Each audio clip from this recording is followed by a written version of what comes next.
It's almost like it's not enough time. Well, how much depth do you want to go in for 7 minutes?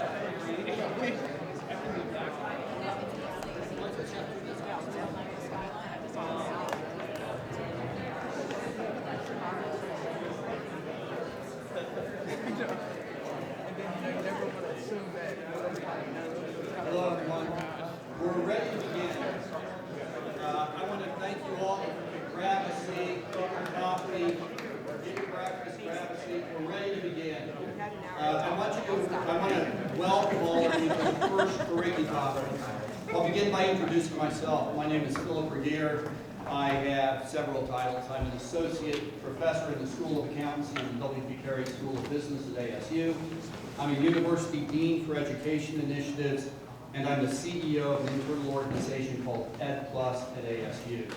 And Ed Plus at ASU is responsible for delivering most of what the university does with digital teaching and learning. We provide an infrastructure for the other elements of the university, the academic enterprise and the learning enterprise and the knowledge enterprise, to do what they need to do with digital teaching and learning. And so it's a great honor to welcome you. You know, I know many of you probably landed last night and then you got in a car and you went to the Valley Ho.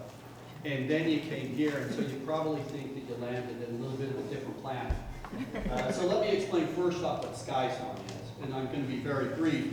But SkySong, this is a public-private partnership between the ASU Enterprise, the Enterprise Partners, which includes the ASU Foundation, and the City of Scottsdale. And basically, the ASU Enterprise Partners has 2 consecutive 99-year leases to develop this property. This was land that had lain fallow for a decade and a half. It was a failed shopping center. The city council didn't know what to do with it. And President Crowe met with those people and convinced them to build a European-style research park. And that's what this is. The first building opened in 2007. 4 other buildings have opened since that time. It houses about 50 startup companies and entrepreneurial ventures, as well as some large public companies as well. And so it's a really interesting place. I hope you get a chance to walk around SkySong. And if you walk up to the 2nd floor, that's the home of Ed Plus at ASU. And we'd be glad to welcome you and show you around a bit there as well. I want to thank the sponsors of this conference. I want to thank the Charles Koch Foundation, the Stand Together Network. Obviously, I want to thank Ricky for sponsoring this. And now it's my pleasure to turn it over to Jacqueline Smith, who will introduce herself, and she is the Master of Ceremonies for the rest of the day. So thank you very much for being here.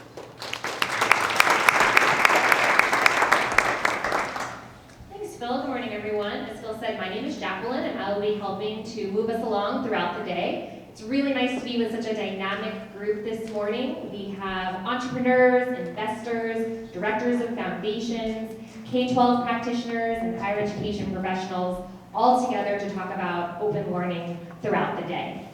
A quick note on how we will be spending our time together. We're about to embark on a keynote panel. We have a variety of innovation showcases today where you'll be hearing from some cutting-edge companies that will be focusing on their innovations and also talking about the way that they collaborate with other stakeholders. We have 2 working sessions where you'll be working with those at your tables, and we also have a variety of chances for you to network with each other during lunch and also at the end of the day where we'll have cocktails and food available outside on the terrace.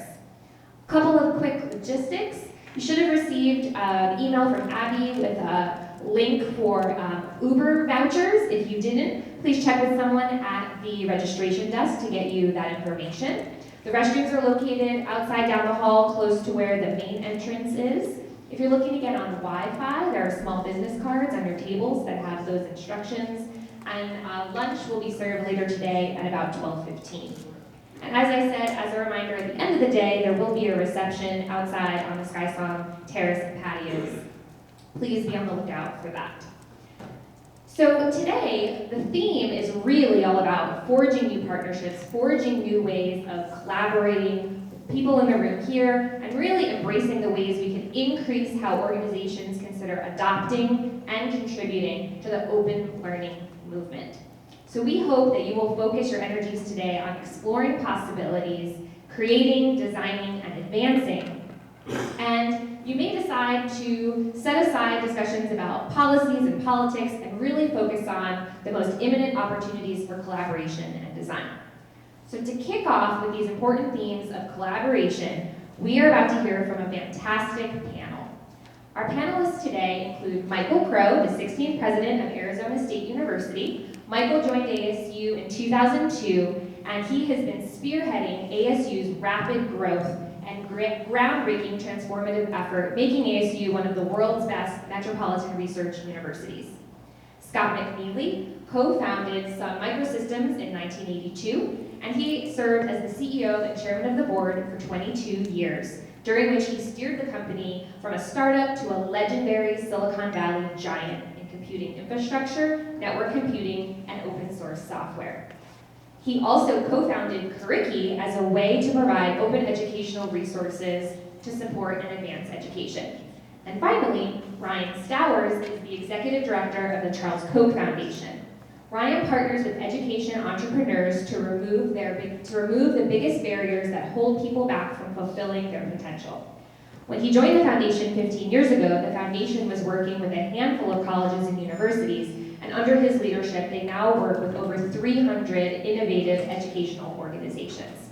And today, moderating this wonderful panel is the CEO of Curriki, Abby Ross. Thank you so much. Thank you, Jacqueline. Welcome, everybody. I'm really excited about this panel because I think about this as having, three key stakeholders in building an ecosystem. We have, resources and capital. We've got, entrepreneurship, and then we've got traditional institution that's doing some cutting-edge, innovative work. So my series of questions are going to be, pointed to each one of you, and then opening it up for some discussions around collaboration, around models, and around what innovation looks like. So thank you all for joining. Let's kick it off with Dr. Crowe. As the president of ASU, which has been named the most innovative school running for 7 years, tell us a little bit, what does innovation look like at ASU, and what are some of the most exciting and maybe challenging things that you're working on right now? Well, thanks. I think what I focused on is that public universities, there's about 800 public universities in the United States, and they've been grossly underperforming for decades, or you wouldn't have more than half the people that have attended them never graduate. More than half the people that have ever received a Pell Grant from the government of the United States, which is a generous allocation of unbelievable investment on behalf of the total population, have no degree and no certificate. So we started out 20 years ago transforming this public university into one that could be high-speed, highly innovative, agile, adaptive, and so forth. And we don't have time today to walk through everything, but we are producing 4 times the number of graduates that we were producing, 10 times the number of the amount of diversity, 10 times the diversity in our graduates. So we're doing 5 times the level of research and have 30 times the number of learners, and our faculty is the same size. And we did that by altering everything. We went from 40,000 students attending the university for degrees to 150,000 students attending the university for degrees, about half on campus, about half online, by basically changing the concept of innovation away from the notion of, do you have an innovative faculty member? I hope so. Do you have an innovative faculty? I hope so. Do you have an innovative institution? Almost no one did. Almost no one does. So we altered innovation to be institutional in its orientation. We did that by embracing technology, embracing partners. We have 300 partners. We have equity positions in 60 companies that are advancing their technology with us. We have 300 relationships. Even since the beginning of COVID, we've decided to accelerate all things related to innovation on all levels. We produced 50 new internet-delivered, online, high-technology-enhanced degree programs since COVID started, designed them and launched them. Perhaps one way to sort of give you some sense of innovation is partnership, partnership, partnership. partnerships with Curricula, partnerships with Koch Foundation, partnerships with companies, partnerships with, and you won't hear me mention many other universities that are very difficult to partner with. They are very difficult to partner with. But I mean, here's just a funny quick story. So we do have 800 students this semester in a very advanced study of a project that we launched since the beginning of COVID. About half of them are taking Biology 100, which is a science course for non-science majors.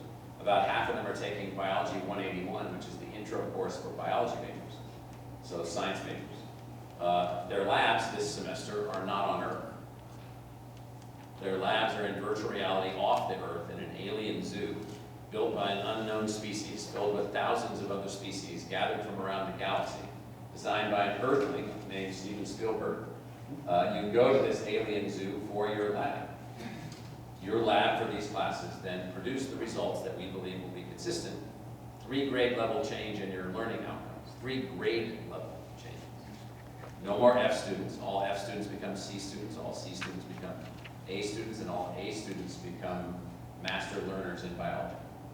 Now, why would we do that, spending millions and millions of dollars, $20 million more, what it's taken us to do this? Because we're sick of all the whining and the complaining that you can't produce STEM majors. We're sick of all the losers who are talking about how China's going to beat us and beat that and be better than us and all these other things. But those are just losers. And so the way that you have to move forward is by partnering with other companies. We built a relationship with Dreamscape Immersive, a company in Los Angeles. We built a relationship with a fundamental laboratory in Switzerland. We brought in our faculty, we brought in our staff, we created entire new labs, and from the time of COVID until now, this semester we launched for 800 students an alien zoo, which you visit in virtual reality, in which you learn biology in ways you never learned it before, because it activates another part of your brain other than the boring pablum of a professor standing in front of you in a class, suggesting that you somehow understand genetics by just thinking about it. Why don't you experience it in the alien zoo? So I don't know if we have you all set up to go through the alien zoo experience or not, but we can do that. And so innovation for us is at the heart of overcoming the failures of the system. Half the kids that go to the public universities do not graduate. A quarter of the kids that go to high school do not graduate. A quarter of the others that do graduate are not prepared for the 21st century. We got a lot of work to do, and it's time to innovate and partner. Those kids are massively in debt too. Well, particularly the ones that don't graduate, because then they have no way to actually, if you graduate from college and you have a modest debt, okay, you can pay it back. If you don't graduate and you have debt, you're in what do they call it? World doo-doo. So Scott, you're known as a technology founder, pioneer for open source. Talk a little bit, why did you start Curricula, and why is it important that it's open source as you approach innovation and partnerships?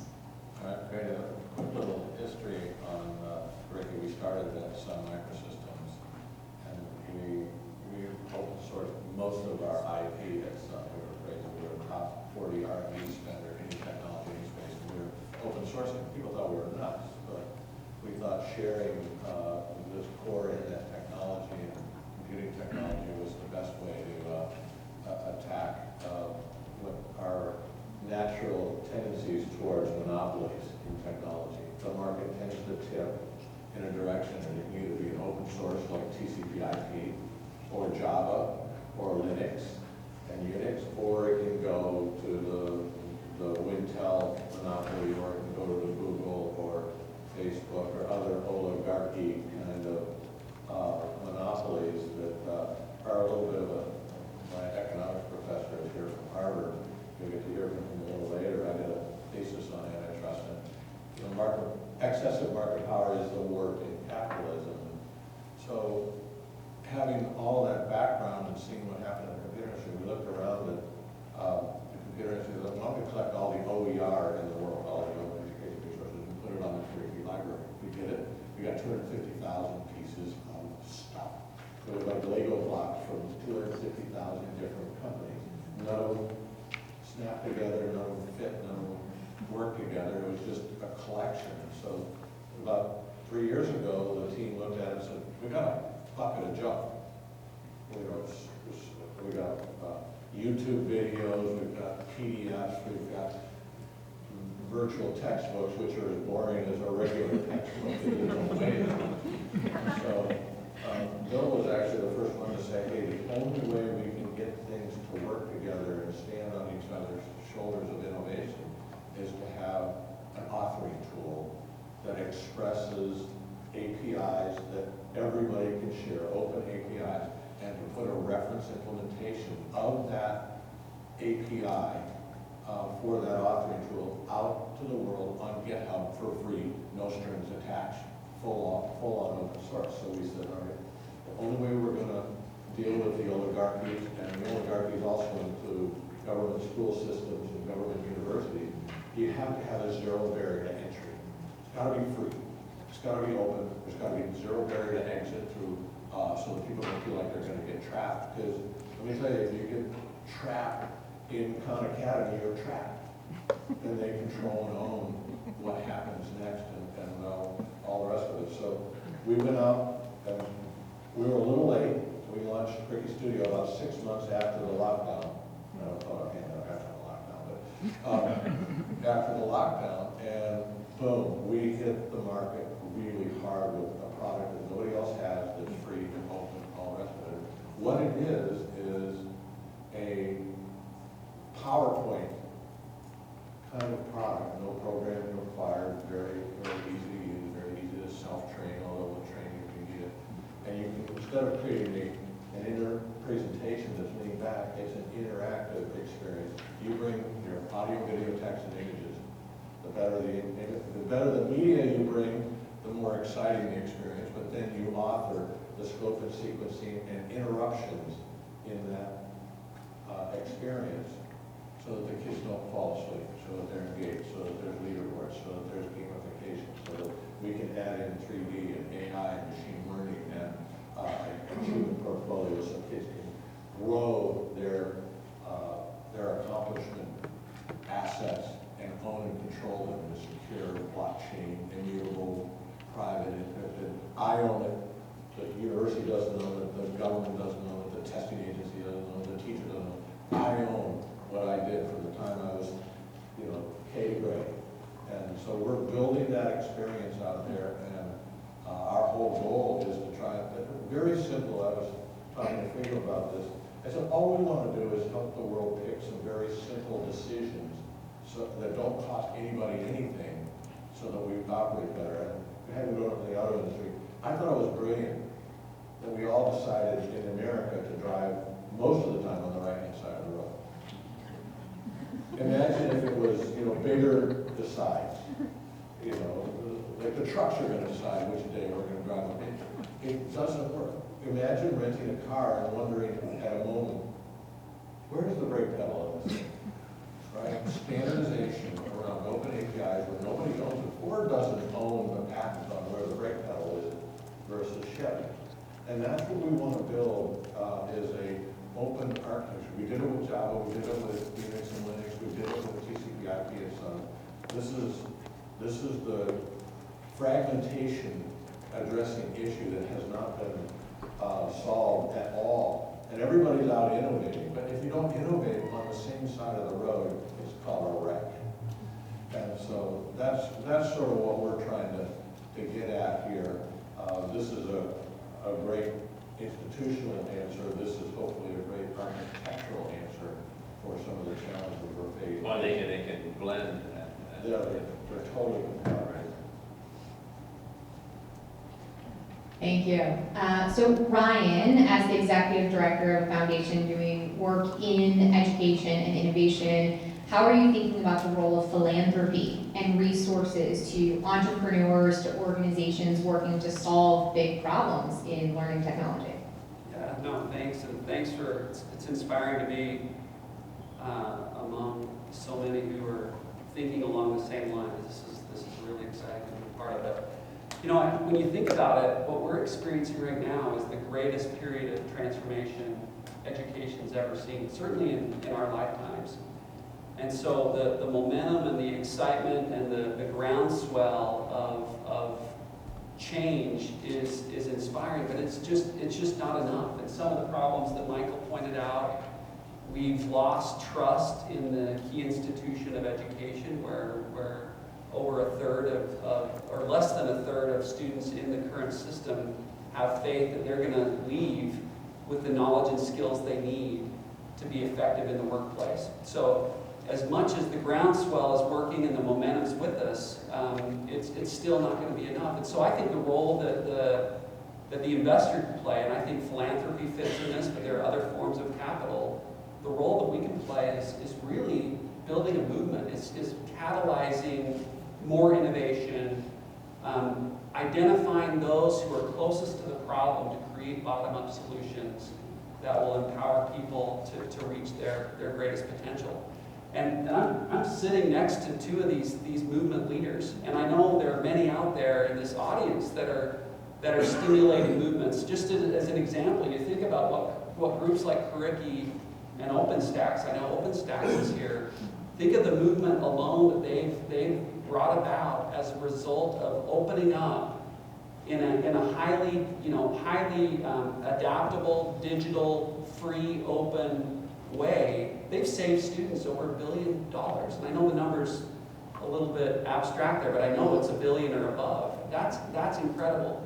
So the role of an investor, we think the role we're trying to play is to really stimulate and catalyze as much of that activity as possible, because it is going to take a movement of learners, of employers, of edupreneurs, that's what we're calling you guys out there, edupreneurs, to really bring about the kind of transformation we need to see. And I think we can do it, folks. I know we can do it. And so that's why I'm excited to be here, and I think that's the role we need to play. Awesome. Totally agree. So one of our big themes of the day is collaboration. So I'd love to unpack, what are the types of collaborations that you think help advance work that you're doing, organization? And I'll start with you, Dr. Crowe, mentioning you have all these ideas for partnerships. What is the marking of a successful collaboration? Yeah, so from our perspective, collaborations are most powerful when you have a goal that you're attempting to pursue together. You identify that goal, and then you throw in your lot with that group, and you measure all of the outcomes of the partnership on whether or not you made progress toward that goal, and if you adjust it along the way. So we have a partnership that's emerging with the Cambridge University Press. Where did Phil go? I think I can talk about that one. And so we're working on a whole new way to further enhance math outcomes, to eliminate math as the bugaboo. This thing that causes half the students that are out there to stumble along the way. So in that partnership, our objective is not the partnership, our objective is not the revenue. We're not a revenue seeker, even though we will generate $4.5 billion for the institution this year from our activities.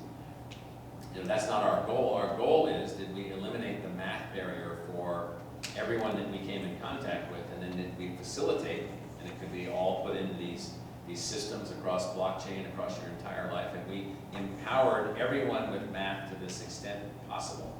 And that's the measurement of the success of the partnership. Does the partnership lead to an outcome unachievable by ourselves? Does the partnership facilitate a transformative outcome? And if not, then we have no reason for the partnership. We have no reason to work together. So that's our goal. That's our motivation against some pretty significant challenges. So 10 years ago, for instance, we had 6,000 students pursuing engineering degrees at ASU. 10 years ago. This semester, we have 27,000 students pursuing engineering degrees, 18,000 on campus, 9,000 online. There's probably 15 partnerships that allowed us to facilitate that outcome. That outcome was not attainable by ourselves. Everyone's aligned with that outcome moving together, so that's how we pursue partnerships. Sounds like my household. I told all 4 of my boys, happy to pay for more tuition at college if you get a STEM degree. If not, you can pay for it. I told my children they had to double major, and if they didn't take 2 majors that weren't related to each other, then no tuition from the aid. I had 3 double majors. It is amazing how that works. Yeah, I think collaboration, partnership's it's critical for us. We don't have the answers. So I'm sitting next to two partners we've learned so much from over the last 5 8 years, I think, with Michael. And it's really, you know, none of us are going to come up with a silver bullet. There isn't a silver bullet. It's exactly what we're trying to counter. There is, but it's only for werewolves.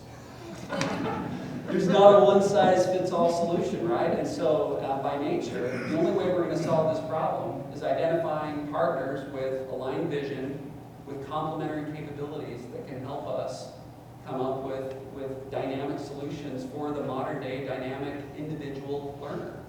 And that's the opportunity we've got in front of us. So I think partnership, this kind of collaboration, is the only way. It's not a nice add-on. It is the way we're going to solve some of the problems in front of us. And these guys are great examples of that. You know, there are a handful of others out there that are as well. Yeah, so when Scott talks about what Corky's doing, you know, we look at that and we say, yeah, we need to figure out how to make certain that every learner has access to their own way to project themselves. Here's everything that I've learned. Here's every encounter that I've had. And as you move through your life, whether you're in college, whether you're learning later, whether you're learning new things at work or whatever, it could change everything. No more are you going to be filtered through some teacher who doesn't care about you, or some system, or some teacher that over cares about you. And it works in both directions. And so we see this as the movement towards individual agency in a highly industrialized educational system that has not done well. And so we need to work in a new way. So when I hear him talk about you know, open source and openness, we're like, yeah, let's do that. How can we be a part of that? How can we work on that? I also think that there's you know, the hybrid model everybody's really starting to understand. And that is, there are things you need to do on campus with medium to large groups, whether it be football or other athletics. If only. Performing arts, it's really hard to be a one-person orchestra, and there's, you know, visual arts, there's debate club, robot club, shop, there's all of these things, and lunch and recess, which you want to bring the kids together in structured group kinds of things. That's a learning process. But this thing about, you know, no child left behind, get in the classroom means everybody else is held back. And I think the real golden ring we can grab here is self-paced, online, real-time scored, gamified, self-paced, and personalized, because everybody has things they like to do, and they get good at it because they like to do it. And we have, I mean, Common Core, whatever that is, just sounds so wrong to me, because we don't have common students. Everybody's unique and different and strange. So in their way. the more we've gone in that direction, the opening, even of what we call our full immersion technology enhanced realm one learning environment, which you would think of as on-campus college, that's been completely morphed in the sense now that we've built over 450 undergraduate majors. We hope that we can build hundreds of more majors, self-made majors, ways of moving forward, and then now we have 40% of our students double majors. I have a kid in my class that I'm teaching this semester, no joke, no, I'm not kidding you at all, I checked it out. He has 5 majors. He has 5 majors because he can self-pace whatever he's doing. He can move back and forth between technological assets, and then he's fully operational on campus. We never had anything like this before. So the second we freed our mind from the one path, one way, do it my way or the highway logic, the more we opened up the individual ability of the individual learner to achieve great things. In 1974, at Harvard, I took statistics. I started Monday morning with self-paced, which was one of the first When you were a sophomore. Yeah. But I started Monday morning, I was done Tuesday night, got an A-. I didn't eat, sleep, shower. I loved the professor all hours of the night, got through it. And if Harvard had been online at that point in time, I could have graduated in about 6 weeks, and Gates and Ballmer and everybody, Jobs, Ellison, all those people who dropped out and got a head start on life against me. I probably wouldn't be here. They'd probably be on that stage talking about giving back.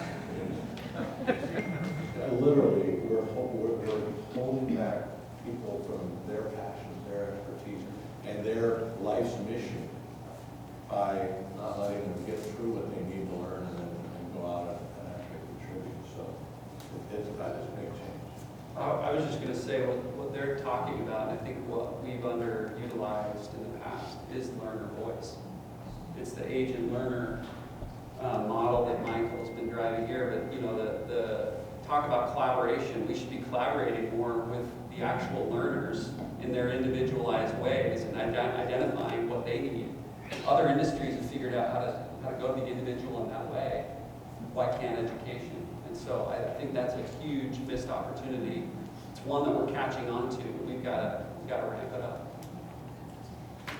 So I want to take a moment to define open learning. This is the future of open learning. You all have offered a lot of sage advice around collaborations and partnerships and how we get further together. But what does open learning look like for you? And you've got folks in the room here who are innovators, who are entrepreneurs, who are trying to make a sustainable money-making organization. How should they think about their open strategy? And kind of ditto to institutions like ASU, tuition charging organizations, and what the role of open can play in them. Yeah, I think what I would say is, what we're interested in is the manifest focus on the individual agency and creativity of each individual person. And so the only way to do that ultimately is to make everything fluid, make everything that any individual learner wants to do open for them at whatever rate they want to go through. If they want to take a year to study statistics because it's on the side of what they're doing, well, they should have a year to do statistics. If they want to take a week to do statistics and master the course and get the grade, fine, no problem.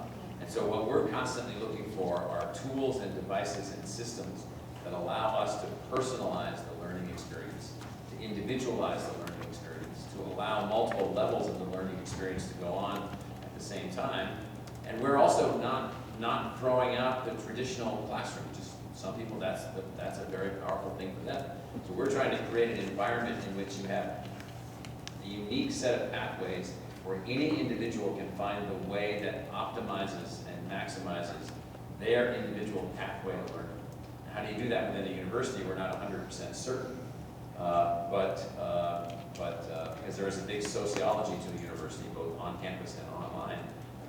But we only do that by partnerships. We've outlined a series of technologies that we wish we had, a series of tools that we wish we had. We don't have them. We're looking for partners all the time, more and more partners to devise mechanisms and pathways. And so for us, it's the opening up of everything. In fact, we've just restructured the entire institution as a part of the next step of our evolution, where we've structured ourselves into what we call an academic enterprise, which are degree-oriented pathways, a learning enterprise, which is every learning asset that we can produce from everything that we have, everything that we can collect, everyone that we can partner with, and offering that to any citizen at any point in their life, across the entirety of their life. That's new for an institution like us to take that on. And then what we call the knowledge enterprise, which is this constant repacking everything that we know, and then taking everything that we know in any field and making that available to the learners in all fields. So we've restructured even the intellectual design of the institution. Now to do that, we have a quarter of the tools that we need at the most. So my view on this is that there's two areas here. There's the .com, and training and learning in that world is a competitive advantage for profit motive. But the .edu, the .gov, and the .org world is sort of we're all in it to create a really open, low barrier to entry environment. So what are the barriers to entry? I think one of them is the admissions department. Whether it be the admissions is you have to live in this neighborhood to go to this school, or you have to pass the entrance exam and process for applying to Harvard or whatever it may be. Those barriers to entry, they should be zero. And ultimately, there shouldn't be admissions committees. There should be committees that say whether or not you're a diploma. Those processes should say, yeah, you got in and you actually passed. You actually showed a level of competency so that people can then say, all right, they went to ASU and they acquired some certain level of competency. I think we need to break this model of, the specialty. You're doing it more than any other WGU is doing it, and letting people just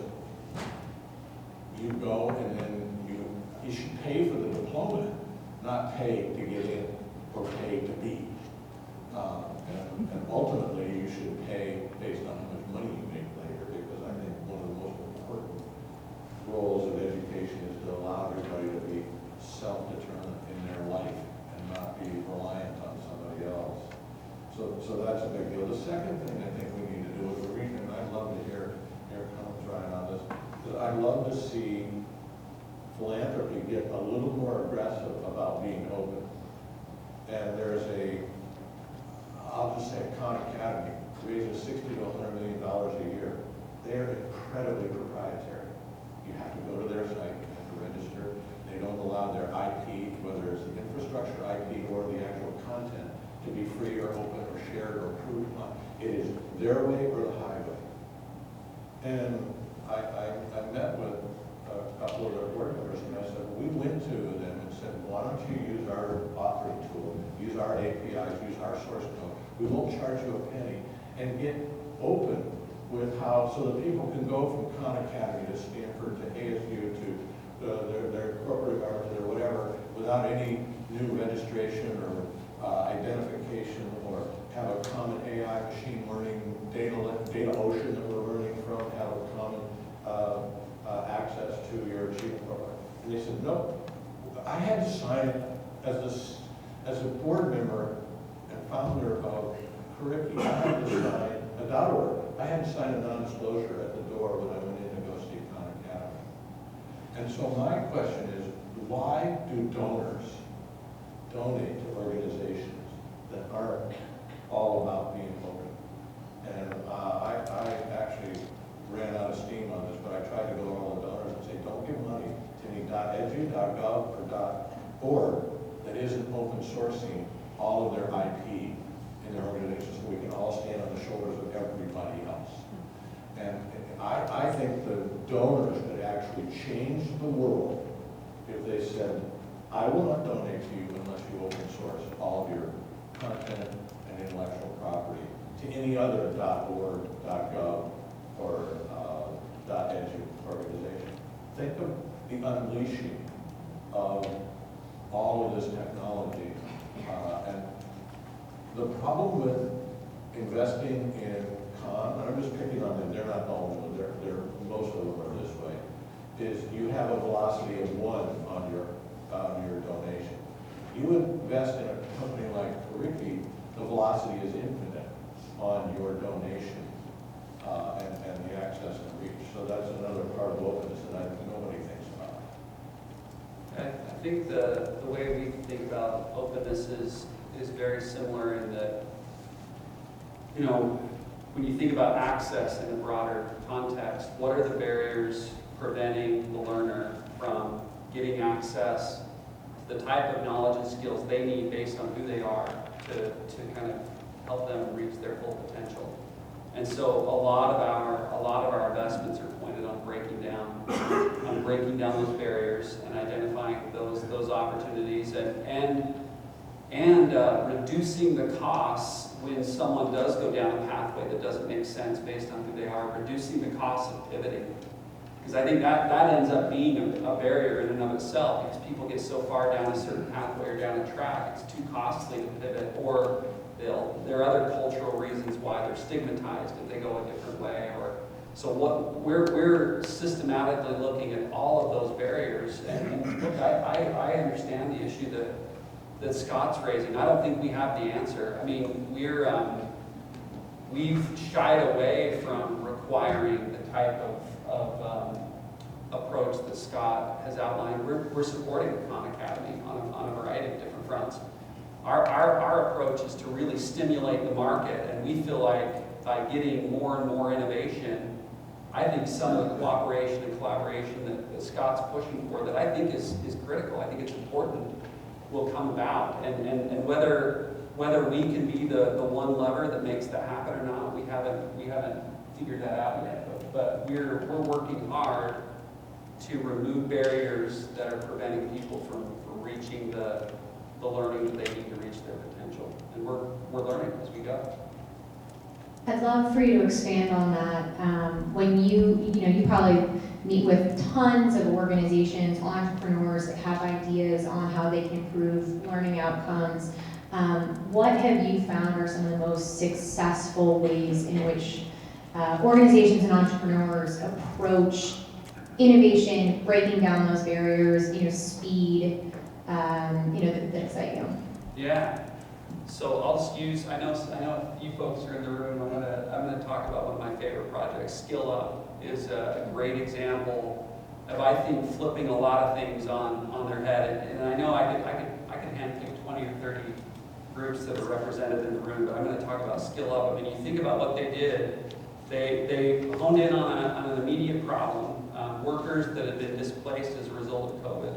They formed a coalition of employers, philanthropists, education institutions, and a handful of other organizations. It's 60 plus major organizations from around the country.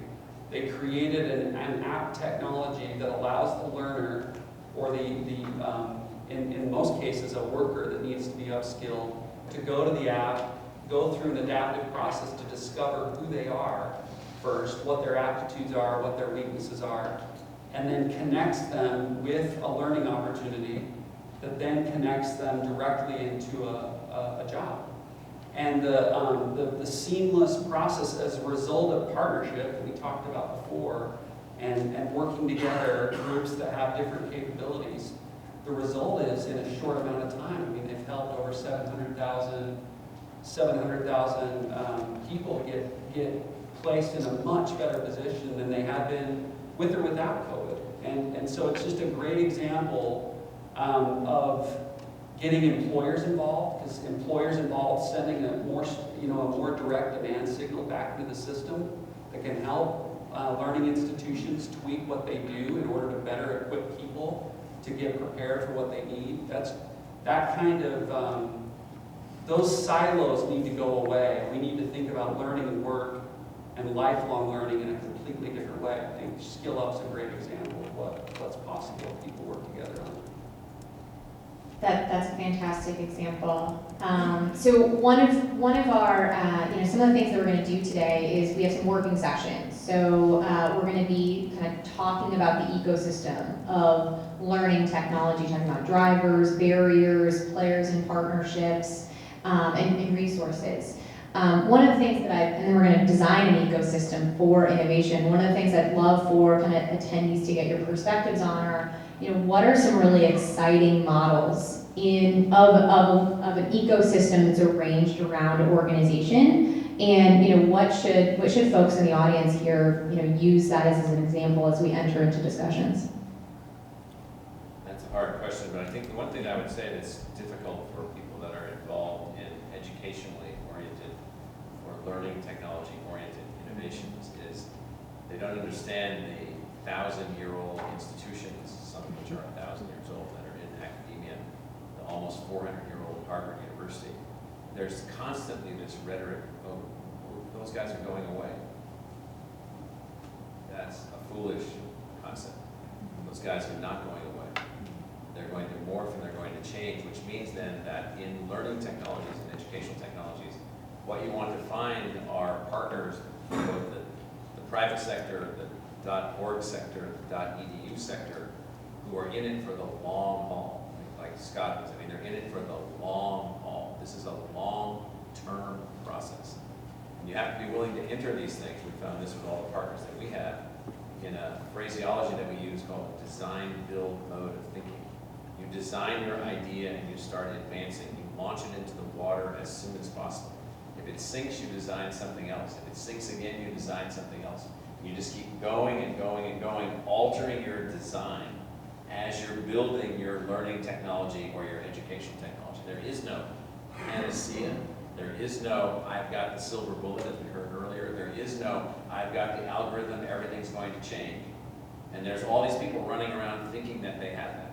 Within this sector, unlike other sectors, it doesn't work that way. People always criticize the education sector and the healthcare sector. They're not the same as the other sectors. There are 12,000 cancers that attack human beings. And every cancer in every human being that's manifested is unique. No two cancers are the same.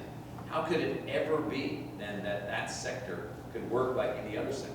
There are no two learners that are exactly the same. And so once you realize that the standard industrial thinking, the standard logic of all things in the private sector doesn't work. So therefore you need a new method, and the method that we think works is design a nugget, launch it into the water, and build it and design it while you're moving it forward, and see what you can keep that stays alive long enough, and then has some kind of impact. And if you think some other way, there's carcasses everywhere in the private sector. Billions of dollars that have been invested for all these magic elixirs and magic learning solutions and so forth and so on. They don't work. The only thing that works, I think, opening everything up is going to be a key factor. Giving everyone a blockchain capability to understand the entirety of your learning for the entirety of your life. In fact, I sort of have that in my head. I wish I had it so I could show somebody. And so those are the ways that we have to do this. And very few companies and very few .orgs, very few .nets, very few .edus understand that. Those that understand it, that's where the solutions are actually going to come. I forgot the question. Sorry, I was so entranced. Yeah. It was a zinger. Sorry. I saw Ryan eat his breakfast. He had a bowl of oatmeal with nothing.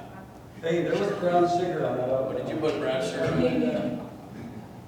What are some exciting models that you think build an ecosystem that's set up for success? Yeah, I used the Skill Up, and others have mentioned WGU. I'll talk about just another model that I see. There are a handful of these, and I don't know if any folks are here, but the Ed Design Lab model, where you look at community colleges and the opportunity that both the barriers and the opportunities that community college represents right now. And then these intermediary groups that go in and bridge the gap between the employer and what's needed and the learning institutions and what's being offered. And just breaking down those barriers. There's a direct connection between the skills they're gaining, the competency that they can demonstrate, and the jobs that they'll get connected to coming out. And breaking down those barriers, it's just having a huge, there's a huge positive response to this, and it doesn't take much to do what Kathleen Delaski and her group at Ed Design Lab are doing. And there are a handful of these popping up all over the country. Some of them are employer-driven, some are more intermediary-driven, but that model is, I think, totally untapped, and I think it's one that ought to be exploded, built on. So I think there's some challenges. We didn't give our kids phones until they were 13 and 14, and we didn't let them have social media until they had been accepted to a college. And I looked at, and the Nintendo game machine, somehow I tripped on it and it broke and it never got repaired. And so I look at, kids want to learn, but it has to be fun, exciting, real-time story. It has to be gamified, it has to be exciting, it has to have unbelievable. And the billions we spend on games, and we think about the hours kids are spending on gaming, and the hours they're spending on social, and the total opportunity cost of those hours is kind of stunning. And you see parents putting iPads in the stroller, and they're not doing educational stuff. It's really, so my view is the Curriculum Studio authoring tool has a chance to make educational content as engaging, as dopamine addictive, as exciting, as whatever, as any of the social media stuff going on or any of the gaming stuff going on. So that we take those hours and make people more productive when they've got to go out and earn a living. Because I've never hired, we hired a couple of gamers just for their graphics programming knowledge. Thank goodness. Yeah. But, most people hiring don't want gaming experience and, 40 hours hours a week on social as part of their resume. So we've got, so I think an authoring tool that allows us to get really great media out there in a scope and sequence curriculum experience is great. The other half of it is we need really great content, really great media. We need to apply that. So Time Warner and it can't just be shaky video, TikTok video stuff as the content. We need to have. Let's take that. And we need epic audio, video, text, and images that we can put in front of the kids. The studio's no good without, studio doesn't create the content, it allows you to organize and interrupt and activate. So that's the big challenge we have, because I think self-paced learning is the only thing that isn't real time in everybody's life is when you take a test in a classroom and you come back 3 days later and you tell you how you did, or you go out and ask everybody else the question. There was a clock when I took my SAT test in high school, but I had to go play a football game, so I left early, and somebody told me that was not a good idea. You did all right? No, I don't know. I don't even remember what I did, but it was just weird. I said, I have to go. I have to go. This test is taking too long. I think this is huge, meeting young people where they are in ways that make sense. And there's a small school in Utah experimenting with this, and it's along the lines that Scott's talking about, and I know Michael and his team have experimented with this, but they're looking at their entire freshman sequence, working with Microsoft to offer a fully gamified intro to all the basic kind of freshmen, so physics, biology, and I've seen some of the beta versions, and it won't be the only thing they offer, but they're going to offer it to some students who would benefit from that kind of approach. We're working heavily with them. Yeah, and so I think that's huge. So to wrap up, you've got folks in here who, I know would love, what is your call to action that attendees can walk away today to help catalyze innovation? What's your hopes and dreams for everybody here? Well, from my perspective, we're looking for people that want to start working at something. You come to us and try to sell us something, we're like, hit the road. What we're interested in, what problem can you help us solve? If you help us solve that problem, you'll sell more of your stuff than you could ever possibly imagine. And so for us, that's the way that we're working. We're working with hundreds and hundreds of groups that way. How can we throw in together? What can we work on together? We can work out all of the complexities of intellectual property and all that kind of stuff. And so for us, it's like we have to, even this lingo. Are they a vendor? Are they a vendor? In the ed space, if they're a vendor, we're like, nah. So we buy some software services from some vendors. That's it. Everybody else is not a vendor. They're a partner, or we're not able to work with them. So it's basically, what idea do you have? We have this list out. Here's the technologies we wish we had. Here's what we wish we could be able to do. Here's the things that we're struggling with. We're struggling with every level of complexity that you can possibly imagine. We now have hundreds and hundreds of thousands of non-degree learners that are attached to us in some way or another. Millions, if you look at one of our programs. Millions. How do we deal with all of that? How do we manage these people? We have thousands of people who are earning their way into college by taking adaptive, highly personalized, individualized learning platforms that we build. How do we work with them in other parts of their life? How do we connect them to other things? And so that's what we're looking for. Our call to action is pretty clear. We have millions and millions of dollars worth of IP sitting on GitHub in source code. Steal it. We have a reference implementation of the Curriculum API called Curriculum Studio and Curriculum Go. Just run it on any cloud environment and go with it. We won't charge you anything for that. And at a minimum, look at all the APIs that we are expressing with the Curriculum platform and use those APIs so that we're all driving on the same side of the road and we all know where the brake pedal is. And that means all of our innovation will be standing on the shoulders of everybody else's innovation. And it will make the investment dollars that these guys have literally a velocity of infinity versus one. So those would be my So related to that, we just discovered that the Sim Earth game, which is not a game, it's a real learning platform, is all open source code.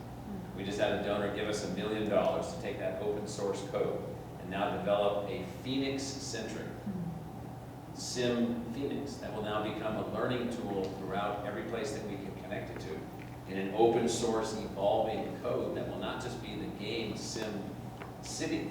It'll be how do you actually take the 5 million person city of Phoenix or this county here, and how do you actually evolve it into the future at all levels of learning, college, everything. So that's an example of, we found this open source code, we found this donor that was interested in this, we brought these two things together. The oldest person working on this project is 25. The average age of a person working on this project is probably 19. It's unbelievable.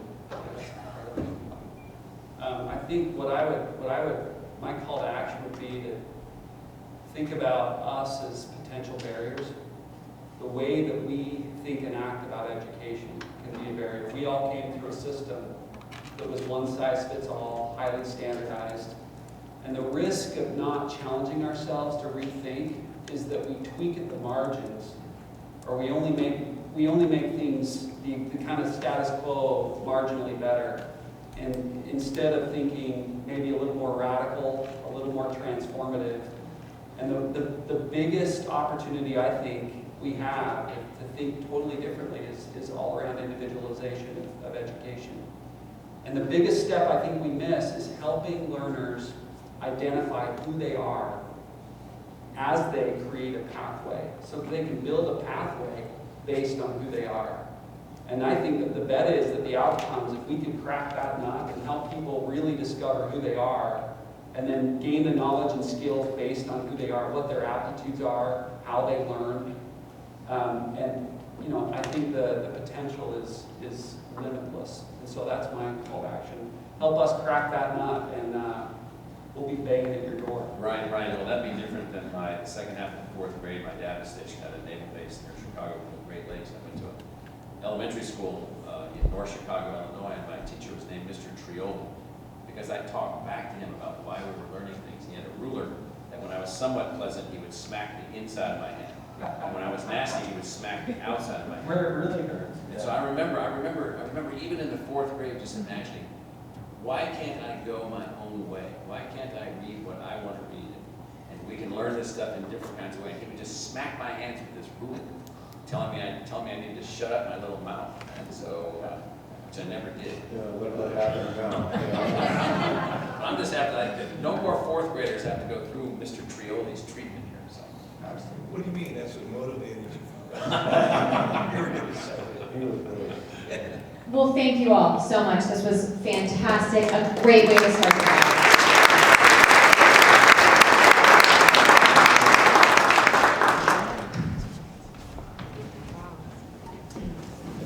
Thank you again to our panelists. And before we bring up our next speaker, I did want to point out that Angie Moline is over here on the side capturing takeaways from today's session. She is our visual note taker. I always feel like that is a really difficult job to take on because you want to capture all the key insights and not just the funny little tidbits that come out. Like when Michael was talking about silver bullets and werewolves, I was like, oh, is she going to capture that on the sheet? No, she's focusing on personalization and open learning. So please do check out what she's working on over there, and those will also be shared digitally with everyone after this meeting.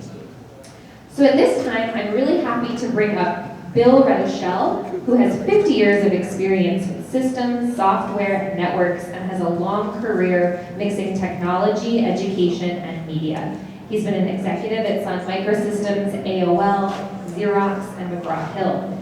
As a titan of education and technology, Bill is going to speak about why now is the best time to embrace open learning and a collaborative model to drive innovation.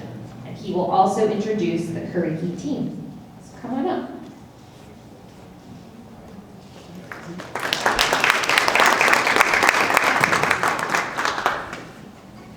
Good morning. Good morning. So I taught for about 25 years, and one of the things that I learned very early on was that education as an institution worries way too much about what's taught and not nearly enough about what's learned. And particularly when you get into the major content producers whom I've worked for at various times, that's what it's all about. It's about what do you teach but what you teach isn't really important. You know, anybody who's ever been a teacher has had the experience of delivering what you thought was a wonderful series of classes that couldn't have been misunderstood for anything. And then you get back to the exams. And then you read the answers to the questions. And you realize that all those things you thought you said and that you thought, no, they didn't go anywhere. And so what's really important is what the kids learn and how do you do it. And look, I've been writing code. I hate these. Don't use them. I've been writing code since I was 15. So I'm 75, so that's 60 years. And I understand technology as well as anyone, I think, could understand where it is and where it's going. But it has this tremendous potential to change education. And instead, what we've done is turn a generation of people into being answer seekers instead of problem solvers. And people now are being taught, well, if you got something, go to Google and ask Google what to do. Well, asking Google is not teaching. We've got to get people to where they're getting back to solving problems. And I don't know. The system is so structured and organized today that it's going to be a challenge to do it. But that's why what we're talking about today is so important. How do we end the fragmentation that's out there? There is lots and lots of stuff going on in ed tech. There's lots of stuff going on in education. But I know that the solution to getting us back to kids learning and adults learning and corporate learning and all the other environments lies in the creators. How do we get the creators out there all together and working together in order to bring their solutions to the market, to people in a way that's really going to help people learn? And Curriki has started down the mission because the first step to doing that is creating a market. And to create a market, you have to create a standard, and you have to build content that can be shared. And if you go and build the world's greatest content, but you can't share it, you've only solved a small part of the problem. What Curriki is trying to do, and what I so admire what the team is working on, is they're trying to build an environment in which content can be shared. And the first step in doing that, and the one in which we're farthest along, has been in creating the Studio and Go environment, which allows people to build content that can theoretically go anywhere. Because anybody can integrate it into their environment. The content can be portable, the content can be shared. If you've watched the computer industry,